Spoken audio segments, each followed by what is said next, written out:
Saludos a todos. Les saluda su hermano Víctor en la paz del Señor, para la gloria y la honra del Señor. Comenzaré una nueva serie llamada Introducción a las disciplinas espirituales. Es para comprender la vida cristiana, que lo ideal sería vivir disciplinadamente. La palabra discípulo da cuenta de eso. Así es que muchas bendiciones.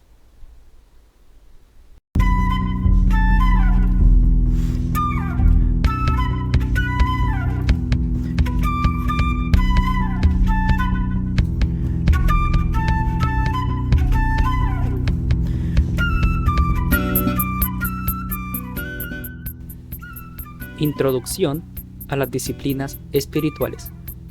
Recibamos de Dios.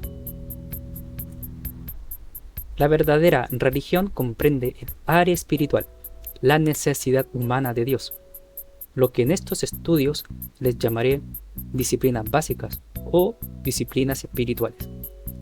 Implica beneficios espirituales, recursos de gracia para todo creyente.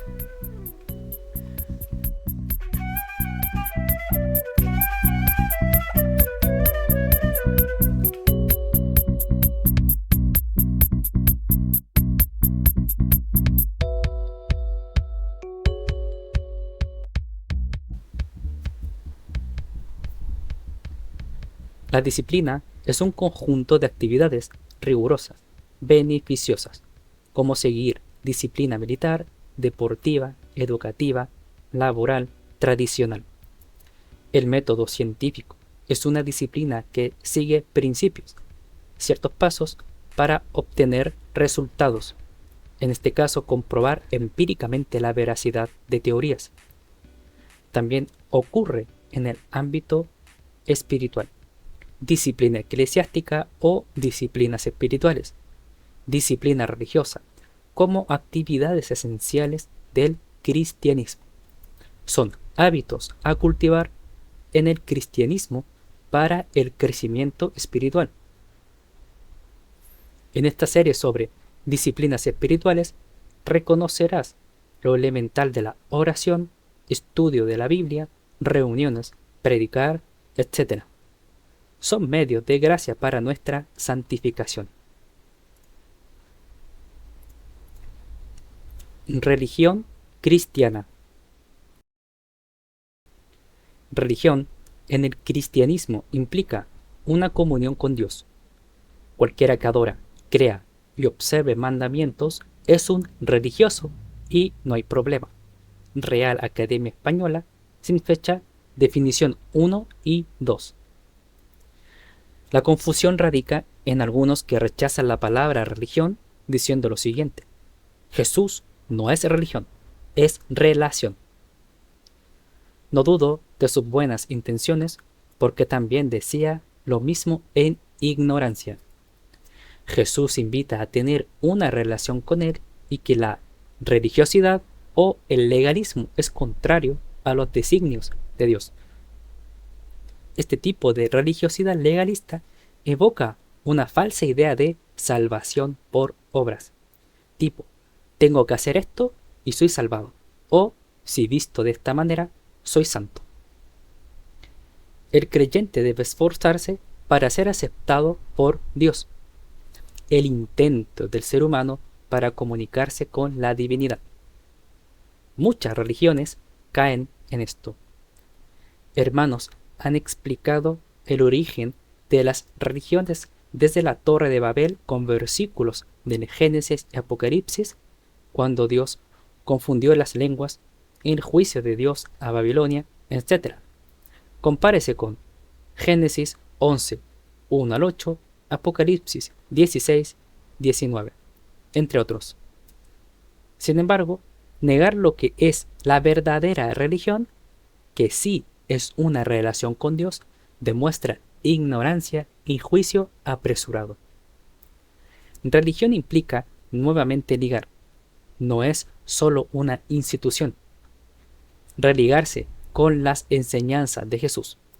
Y relación significa nuevamente al azar, que implica comunión personal, relacionarse con Dios, con el prójimo y aplicar lo que Dios manda. Por lo que religión y relación están ligadas entre sí.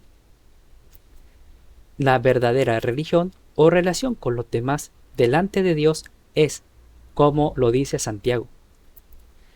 Si alguien se cree religioso, pero no refrena su lengua, sino que engaña a su propio corazón, la religión del tal es vana. La religión pura y sin mancha delante de nuestro Dios y Padre es esta: visitar a los huérfanos y a las viudas en sus aflicciones y guardarse sin mancha del mundo. Santiago 1:26 al 27, Nueva Biblia de las Américas. Santiago indica una falsa y una verdadera religión. Los falsos religiosos hablan y no practican, y los verdaderos, que practican la fe cristiana, enseñan que la verdadera religión consiste en visitar a los necesitados, amar al prójimo y ser santos. Nuestro Padre Celestial la aprueba. ¿Ven que la religión descrita por Santiago no se limita a una institución ni se reduce al legalismo? Quiera o no aceptar, el cristiano sí practica un servicio religioso. No es malo en sí, siempre y cuando no se caiga en legalismo desechando a Cristo. La verdadera religión comprende el área espiritual, la necesidad humana de Dios, lo que en estos estudios les llamaré disciplinas básicas o disciplinas espirituales. Implican beneficios espirituales, recursos de gracia para todo creyente. No tiene beneficio espiritual si no es con base en la fe en Cristo. Los rituales o estas disciplinas espirituales no tienen poder en sí mismas para salvación ni para purificar. Quien lo hace es Dios por su Espíritu. La gracia de Dios salva a través de la fe, porque por gracia habéis sido salvados por medio de la fe, y esto no de vosotros, sino que es don de Dios, no por obras, para que nadie se gloríe. Efesios 2, 8 al 9, la Biblia de las Américas. Sin embargo, cuando fuimos salvados por fe, realizaremos estas disciplinas, porque el Señor es quien ordena, con amor, de buena gana, de corazón y sin jactarse por nuestros méritos. La gloria sea siempre para Dios. Y Dios, por estas disciplinas, la oración, estudio de la palabra, reunión, evangelización y ayuno, ayuda al cristiano, lo perfecciona, lo purifica y lo prepara para toda buena obra.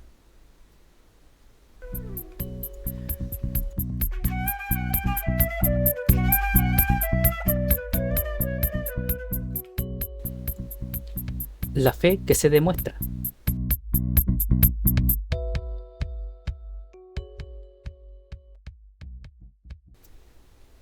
Recordemos lo siguiente: no todo el que me dice, Señor, Señor, entrará en el reino de los cielos, sino el que hace la voluntad de mi Padre que está en los cielos. Muchos me dirán en aquel día, Señor, Señor, ¿no profetizamos en tu nombre, y en tu nombre echamos fuera demonios, y en tu nombre hicimos muchos milagros? Y entonces les declararé, jamás os conocí, apartados de mí, los que practicáis la iniquidad. Mateo 7, 21 al 23, la Biblia de las Américas. Jesús enseñó la hipocresía de quienes dicen y no hacen. Quienes dicen Señor, Señor, sin obedecer. Enseñó que el árbol se conoce por su fruto, versículo 17. El verdadero Hijo de Dios da buen fruto obedeciendo, y el hijo del diablo dará mal fruto. También que el creyente no se deje engañar por falsos profetas, versículo 15. Quienes falsean manifestaciones o dones espirituales diciendo « Señor, Señor», pero no le honran, sino por avaricia. En pasajes posteriores enseñó que quien escucha las palabras y las pone por obras es aquel que está fundamentado en la roca, en las enseñanzas de Jesús, versículos 24 a 25. La fe verdadera es viva. ¿De qué sirve, hermanos míos, si alguno dice que tiene fe, pero no tiene obras? ¿Acaso puede esa fe salvarlo? Si un hermano o una hermana no tienen ropa y carecen del sustento diario, y uno de vosotros les dice, id en paz, calentaos y saciaos, pero no le dais lo necesario para su cuerpo, ¿de qué sirve? Así también la fe, por sí misma, si no tiene obras, está muerta. Pero alguno dirá, tú tienes fe y yo tengo obras. Muéstrame tu fe sin las obras, y yo te mostraré mi fe por mis obras. Santiago 2, 14 al 18, la Biblia de las Américas. La verdadera fe se vive día a día, es perfeccionada por las obras. Versículo 22. Las obras justifican o dan testimonio público de quien cree. La fe verdadera en Cristo justifica para salvación, y el creyente obedecerá. No que las obras salven, sino que las obras manifiestan la fe de la persona.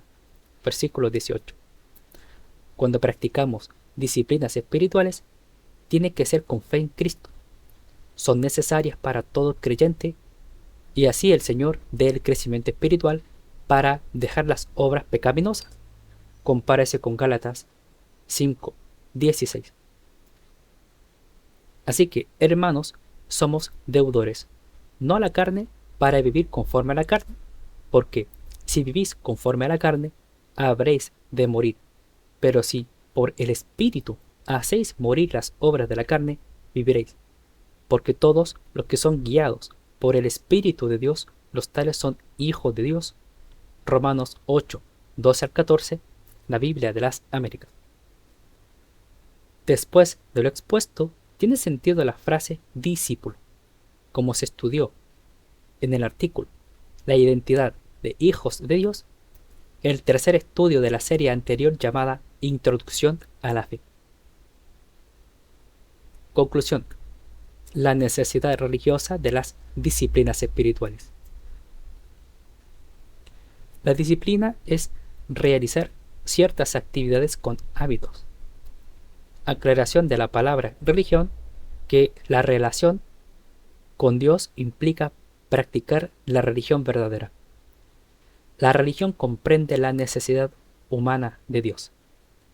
Suplir esa necesidad por medio de la oración, de estudiar las Sagradas Escrituras, reunión, evangelizar, en ciertos casos ayunar. Es decir, por disciplinas espirituales. La verdadera fe es la que se demuestra con obras diariamente, y el centro es Cristo. Si no es así, es una falsa fe. Las disciplinas espirituales nos salvan en sí, pero todo nacido de nuevo producto de verdadera fe las practicará. Al aplicar disciplinas espirituales, nos evitaremos vivir pecaminosamente. Con esto agradamos al Señor y andaremos en el Espíritu.